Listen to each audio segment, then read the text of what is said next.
नहीं कह रहा, उस समय के अखबार बोलते हैं हमारे पास सारी कतरने हैं। उन सारी कतरनों को आधार बनाकर हमारे एक भक्त ने, भाई ने एक पुस्तक लिखी, सच बनाम झूठ।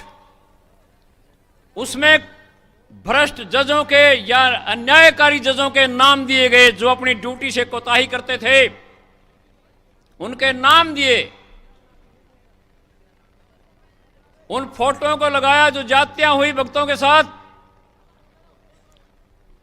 लेकिन पुलिस प्रशासन और तत्कालीन जज मूक दर्शक बने बैठे रहे।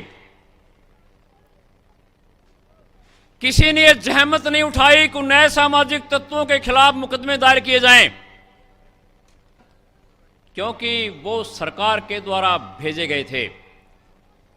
हो सकता है सरकार के द्वारा आज भी इस रैली में कुछ बैठे हों। उनसे हमारा ये कहना है कि अपनी इन गंदी आदतों को छोड़कर ज्ञान के आधार पर अपना रास्ता बदलकर अच्छे आदमी का जीवन जीने की चेष्टा करें। इन सारी कार्रवाई को देखते हुए देश के विभिन्न जगहों पर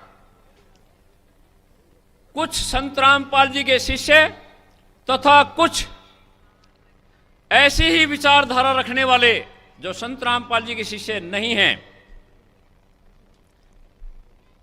अपनी मीटिंगें शुरू करी कि क्या जुल्म हो रहा है। और अंत में 14 अगस्त 2010 को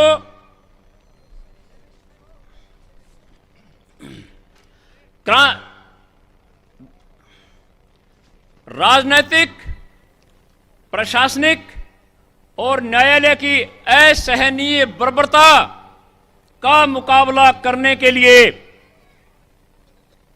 संत रामपाल जी के शिष्य यानी हम लोग और हमारे से विचार मेल खाने वाले अन्य लोग जो बाद में शिष्य भी बन गए होंगे, इकट्ठे हुए रोहतक के मानसरोवर पार्क में। वहां चर्चा हुई सारी बात पर। इस चर्चा में से निकल कर आया ऐसी समिति का गठन किया जाए जो सत्य आध्यात्मिक ज्ञान के प्रचार प्रसार को करने वाले संतों व अन्य संस्थाओं का साथ दिया जाए।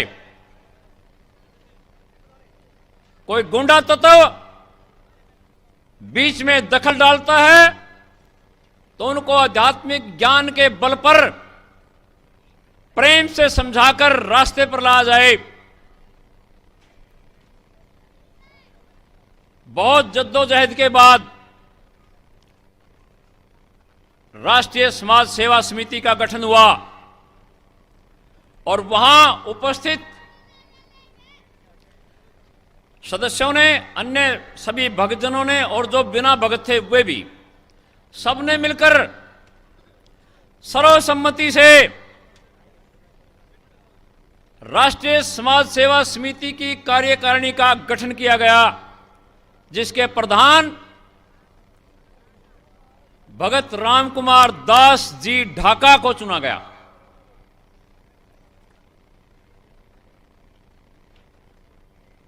आज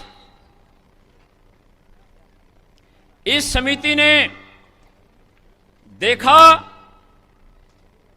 कि सच बनाम झूठ नामक पुस्तक लिखने पर भी जजों के, यानी भ्रष्ट जजों के, सभी नहीं, बहुत अच्छे लोग हैं, बहुत न्यायकारी भी हैं, लेकिन अन्यायकारी जजों ने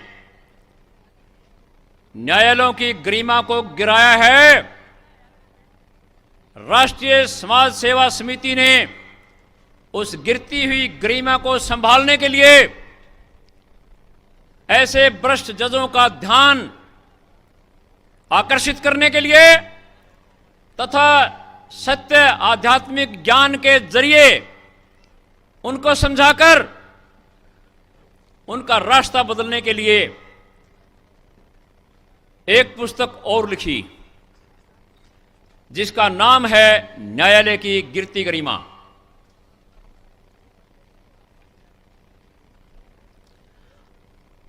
जिन भ्रष्ट जजों के नाम डाले गए हैं, उनके बारे में कोई पूछताछ नहीं की गई, बल्कि उनके कहने से उनके बचाव में माननीय उच्च न्यायालय पंजाब एंड हरियाणा ने हमारी समिति के अध्यक्ष भगत राम कुमार दास जी को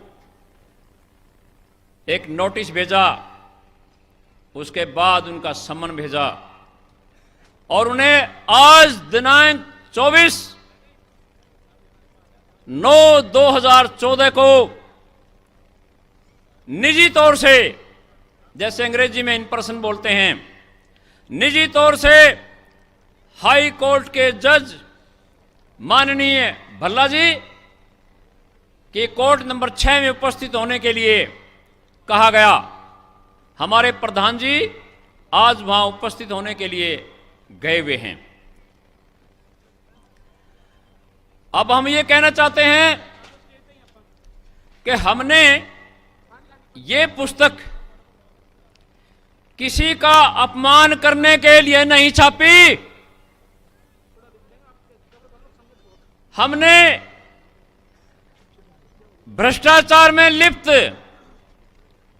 कुछ जजों को ज्ञान के आधार पर समझाने की चेष्टा की है, ताकि वे भी अपना रास्ता ठीक चुन लें। आध्यात्मिक ज्ञान ये कहता है